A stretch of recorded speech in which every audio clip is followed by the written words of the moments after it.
Desk. Well, it's time now for us to move on to our focus report, and today it brings us to one of the most renowned and most visited nature reserves in Kenya, the Maasai Mara, home to millions of animals. It's a pillar of the country's tourism industry.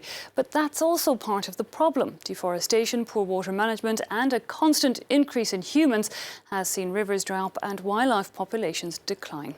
Local farmers are now being told to move out. Marciano Anu, Elodie Cousin and Julia Steers report. It's 6:30 in the morning in the Maasai Mara. Each morning, Harris watches the animals in a reserve with the highest concentration of wildlife in Kenya. Harris founded the Park Friends Association. They share photos on social media to raise awareness about wildlife protection.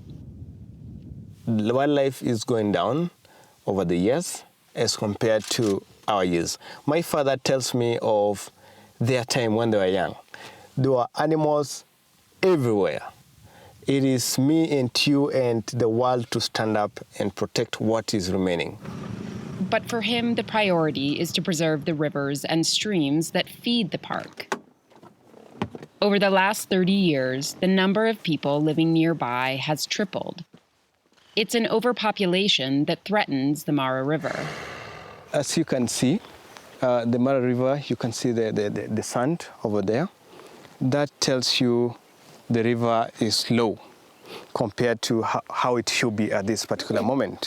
It's the main source of water in the park. Without it, millions of animals that live here would die. Many hotels have opened on the banks of the river, providing stunning views for the hundreds of thousands of tourists who visit the Maasai Mara each year. Sif hosts over 11,000 people. He had to build structures integrated with nature and close to the river. At €330 a night, his guests are demanding. All our tents are by the river.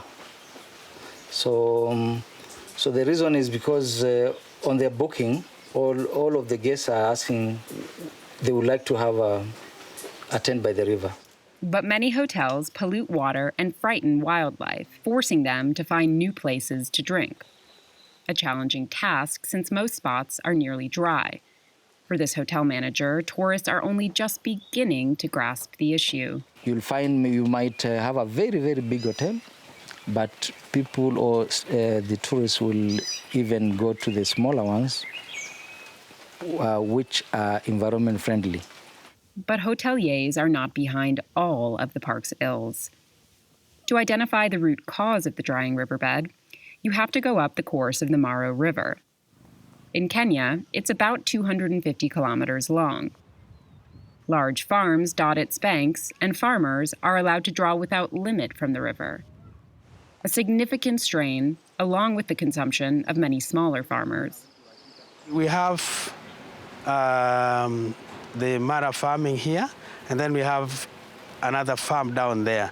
But all along, we have the illegal abstractors who are abstracting water illegally. It's impossible to control all those who depend on the river. More and more people are settling here to meet their daily needs. As a result, they also destroy forests located upstream, critical ecosystems to attract rains that feed into the tributaries of the Mara River. This Bomet County environmental officer fears the worst if the deforestation continues. The amounts of rainfall that we now have currently are much, much lower than what we used to have before. This again goes back to what the communities are actually doing, because when you look at the forest cover, along the rivers or along the tributaries of the Mara, they have actually been tremendously reduced. The forest he remembers is that of the Mau, where the tributaries of the Mara River begin. Over the last 40 years, a quarter of its area has disappeared, replaced by homes and fields. Like this man, tens of thousands of subsistence farmers from nearby areas settled here thanks to its favorable climate. He bought this plot to plant potatoes.